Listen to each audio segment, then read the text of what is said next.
Good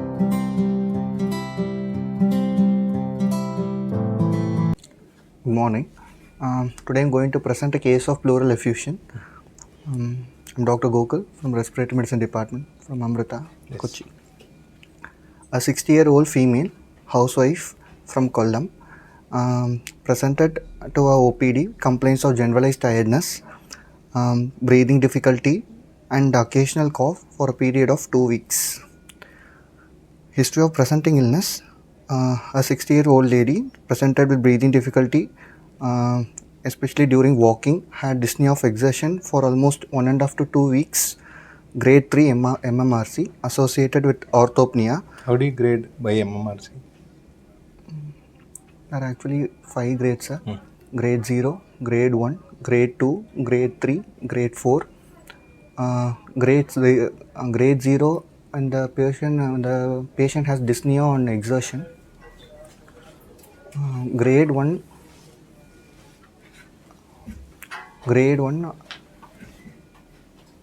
when the person is walking uphill or running on a level platform.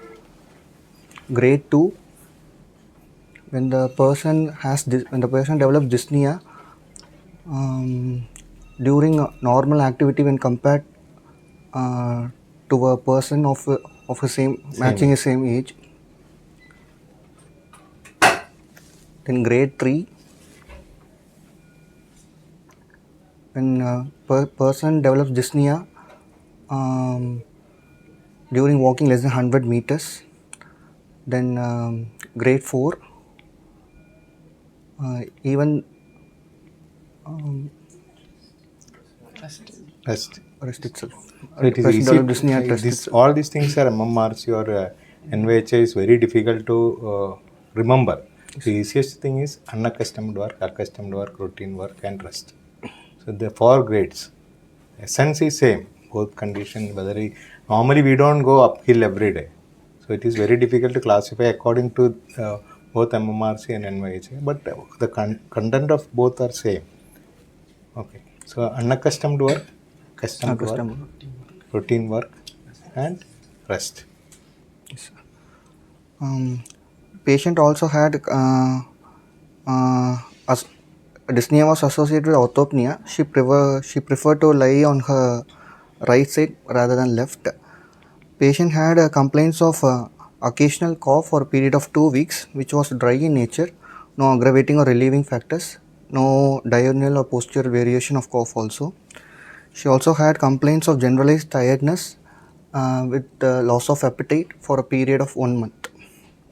No history of fever, no history of chest pain, no history of palpitations, no history of any hemoptysis, no history of swelling of legs, facial puffiness, abdominal distension, decreased urine output.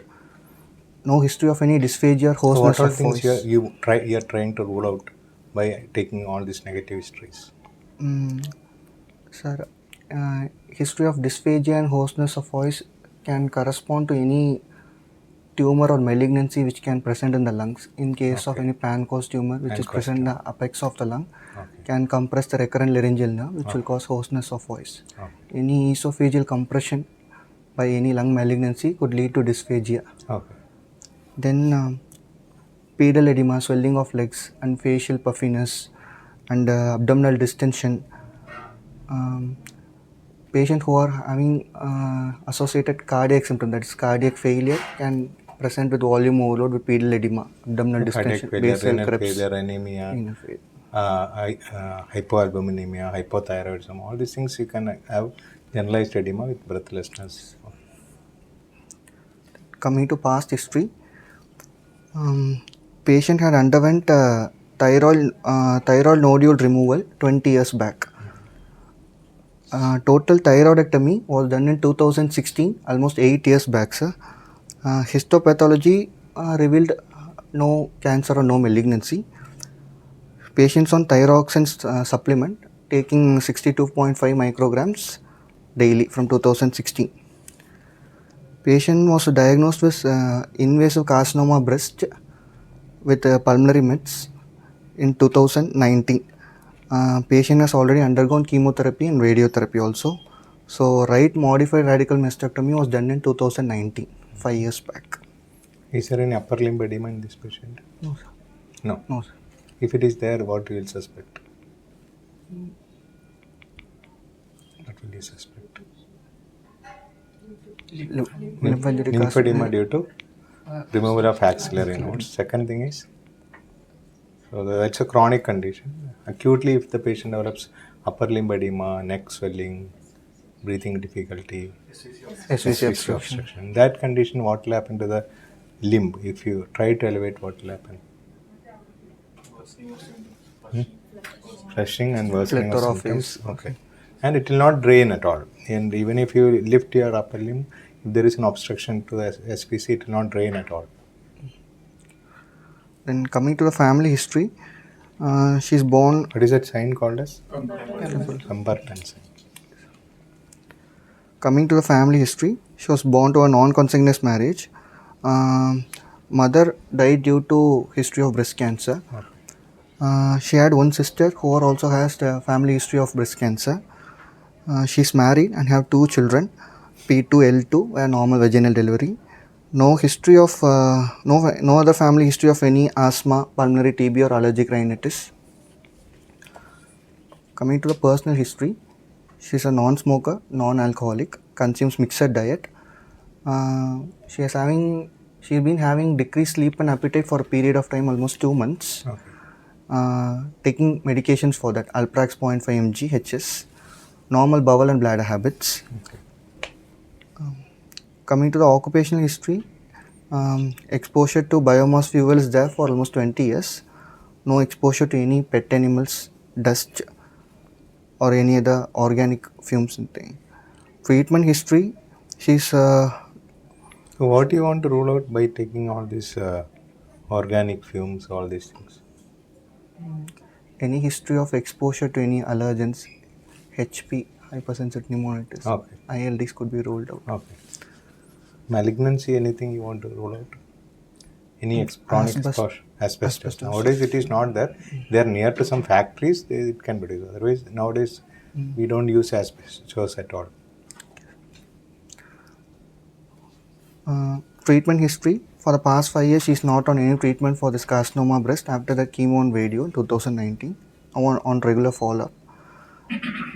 Summarizing, 60-year-old female, known case of invasive CA breast, stage 4, status post chemotherapy and radiotherapy, and modified radical mastectomy in 2019. What stages?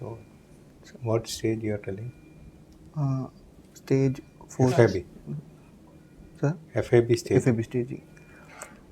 What is FAB staging? Huh? What is FAB staging? AGC. Any tumor, French, American, British classification is there. That basically tells whether it is locally infiltrated or on that area itself, or locally infiltrated lymph nodes above diaphragm or below diaphragm, both side. Okay, so that means it is extensive. Both sides of diaphragm it is expanded, means it's an extensive infiltration. Okay, that is FAB classification. But under that, lot of classifications are there depending on each tumor. Okay, here from breast, where all it will infiltrate, from breast where all it can go. Lungs, skeletal mets. First is where? First it will directly go to the vertebra. Huh? Lymph node. Which lymph node? Internal. Axillary. That is the most important area. It can infiltrate. First it will go to axillary. Then only from there it will go everywhere. Okay. So breast is one tumor. It directly invades the axilla, and that's why I asked first itself whether patient had any swelling of the upper limb, all these things. Whereas in lung, once it goes to lung, it can spread everywhere. What is the drainage of lungs? Where all it can drain? Pleural drains to which area? Emergency medicine will not answer. Only respiratory medicine should answer. Pleural drains where? Asagos, hemiasagos. Pleura. Pleura drains to axilla. That is a problem. Pleura again drains to axilla. Lungs, then it will go to your mediastinal nodes, like through azygos, semi-azygos. Then it will go to the supraclavicular nodes. If you don't know the drainage, then it will be difficult. Now we are talking about breast. We have to always examine the lymph nodes in the axilla. Okay. Like if you have pleural disease, there also you have to examine the axilla. Okay.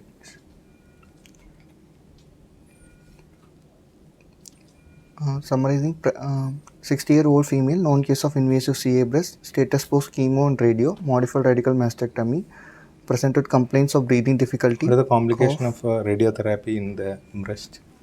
Complications. Radiation is already done. What are the problems in lungs?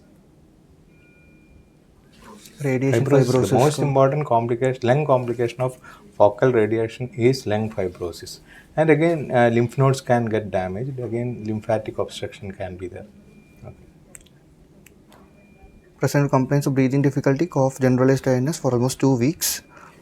Coming to general examination, patient was conscious, oriented to time, place and person, afebrile, moderately built and nourished, had a weight of 55 kgs, height 155 cm, BMI of 24.4.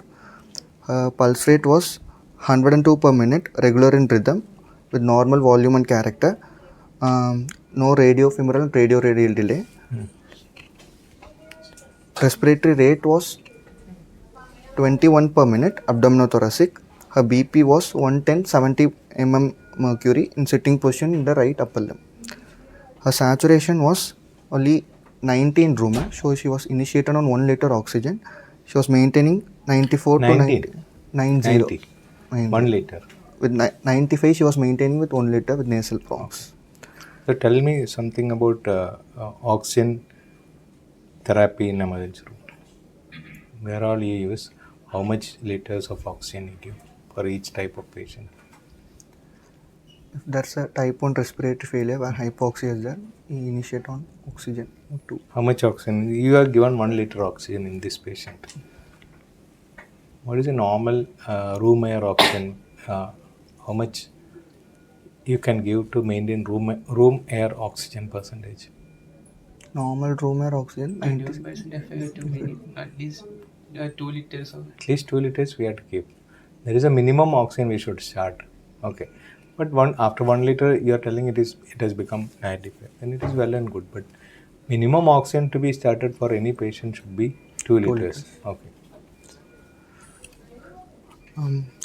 No pallor, no icterus, no cyanosis, no clubbing, no generalized lymphadenopathy, no pedal edema.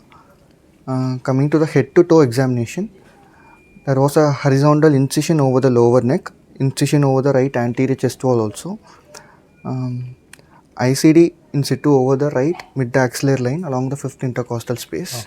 We placed ICD 2 days back. Coming to the examination of respiratory system, upper respiratory tract, oral cavity, good oral hygiene, no dental caries, no oral thrush. Pharynx, there were no postnasal dripping. Coming to the nose, there was no polyps, no DNS, no sinus tenderness. Lower respiratory tract examination, inspection, trachea appears to be central, apical impulse not seen, not visible. Linear scar of 7 cm size seen over the right chest wall. ICD was there in the right 5th intercostal space. No drooping of shoulder, no supraclavicular hollowing, no infraclavicular fullness, no kyphosis, no scoliosis. Chest movements appears normal on both sides. Coming to palpation, position of trachea confirmed by palpation midline. Apical impulse felt on the left 5th intercostal space, 1 cm lateral to midclavicular line. Movements of chest wall, it was bilaterally equal. Anteroposterior diameter of 21 cm and transverse diameter of 29 cm. Chest expansion was 1 cm, where in the right hemithorax it was 0.5 and left hemithorax 0.5 cm equal. Chest circumference was of 61 centimeter, and on inspiration 64 centimeter, difference of 3 centimeter. Vocal fremitus was equal on both sides on all areas except the right infrascapular area and right infraaxillary areas, where the vocal fremitus was decreased in these areas. No crowding of ribs. Coming to percussion, direct percussion, it was resonant on both the clavicles, right and left. Stony dullness was present in the right infrascapular area and infraaxillary area. All other areas, including both the left side and right side, were resonant. Liver dullness obtained on the right sixth intercostal space in the right midclavicular line. Cardiac borders, the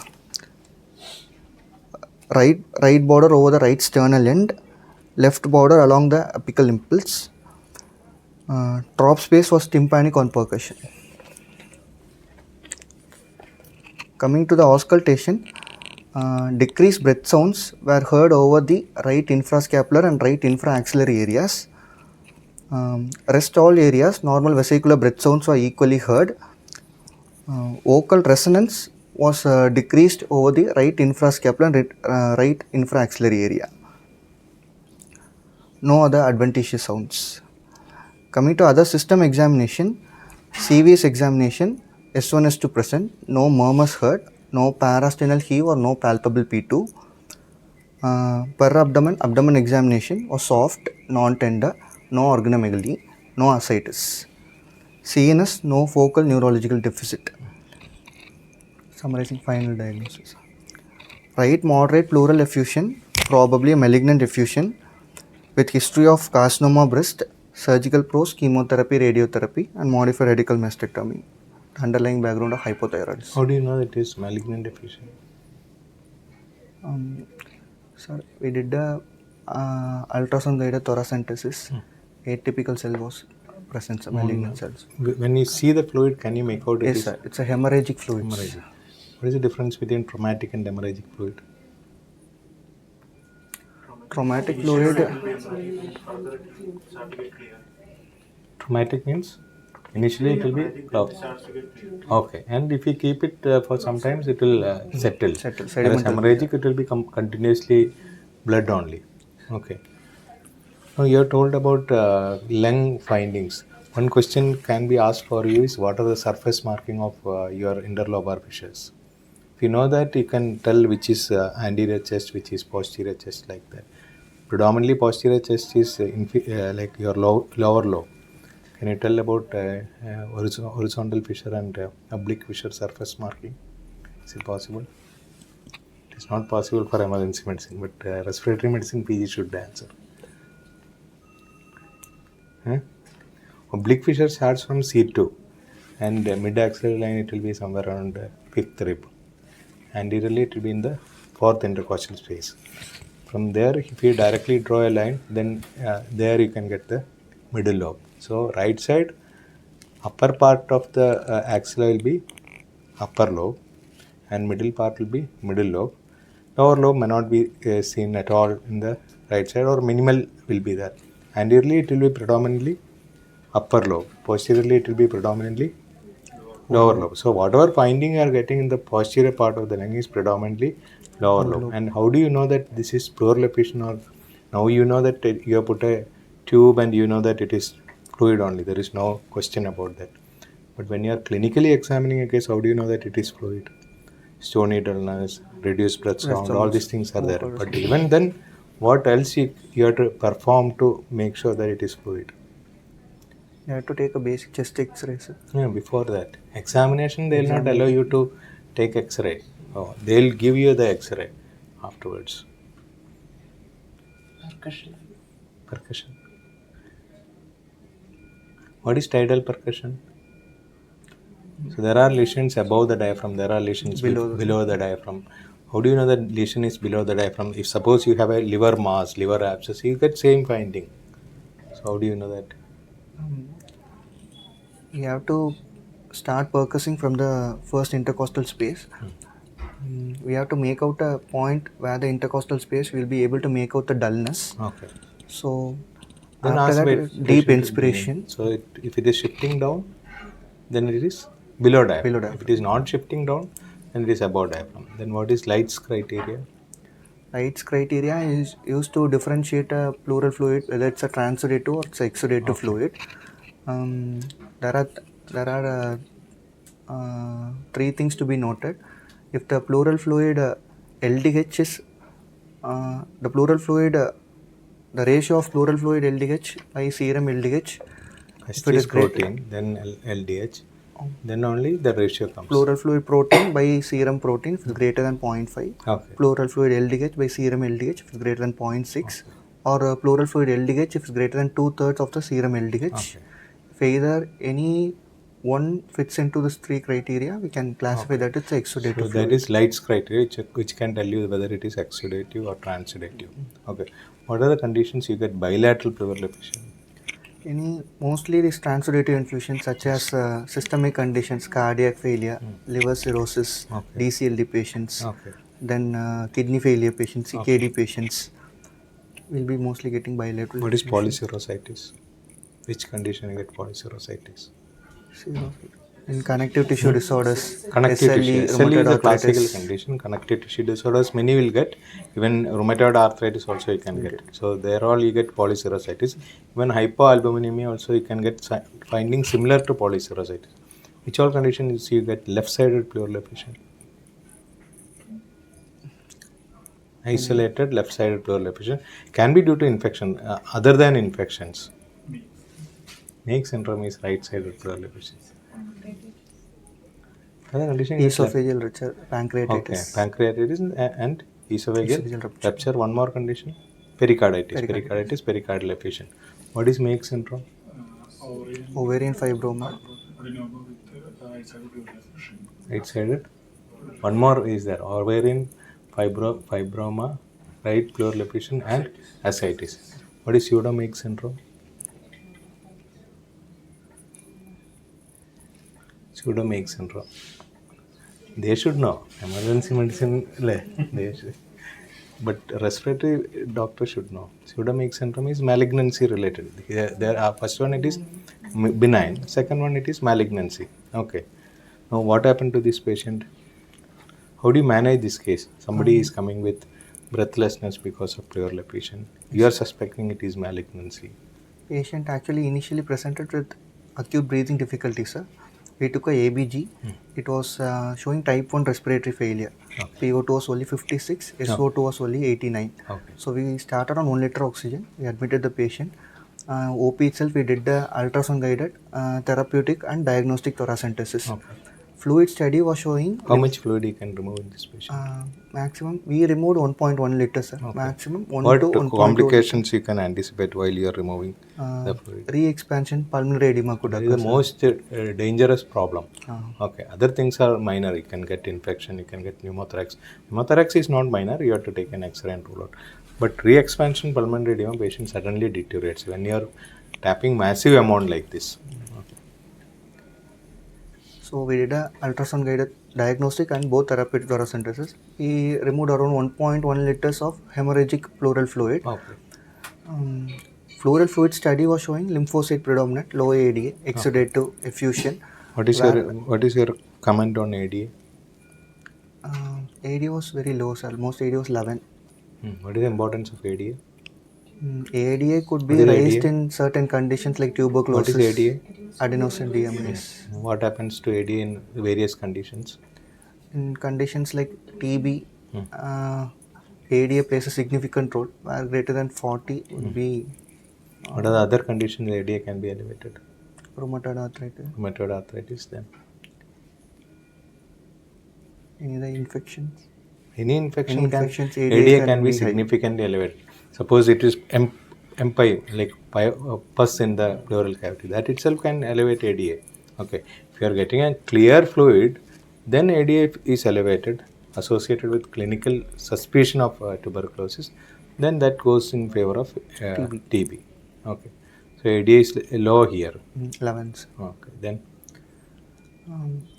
Then after that we repeated X-ray for 3 consecutive days. There was rapidly reaccumulating fluid. So we planned for a chest tube. So we placed an ICD. Okay. After placing ICD, almost daily drain was there almost 800 to 1 liters. Okay. Totally around 3.8 liters were drained. Then for 3 consecutive days, the drain was less than 150 or 100 ml. Then we did the talc What are the cares you fluorolysis. take when the patient is on ICD? Patient is in ward on ICD. What are the things you have to look every day? First, the dressing sites. It should be cleaned. Okay. The dressing should be changed at least 2 days once. Okay. Infection, it should be free Infection of is the infection. most important Infection is the thing. most important thing. Second, the tube should be intact. Tube should be in position. Always the air column movement should be checked twice a day, morning and evening also. Okay. Third thing, while the drain is coming the first day, there should not be a sudden withdrawal of fluid. We should be clamping for minimum 2 hours once, so that slowly 200 ml is being drained. Fourth, proper instruction has to be given to the staff and nurse also to have a look at the ICD jar also to calculate the daily amount of drain. So when can you remove the tube?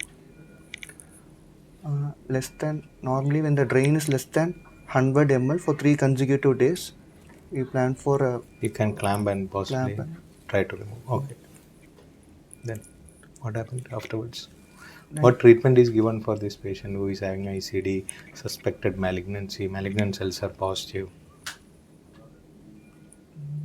we send for pleural fluid cytology, we send for IHC, sir.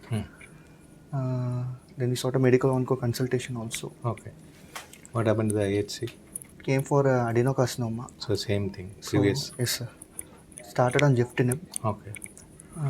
Then we did the talc fluorolysis also. Okay. What is this talc fluorolysis? If you can tell something about that. Fluorolysis, it's a mechanism where so we know that it is not going to come down. It's only a palliative type of therapy.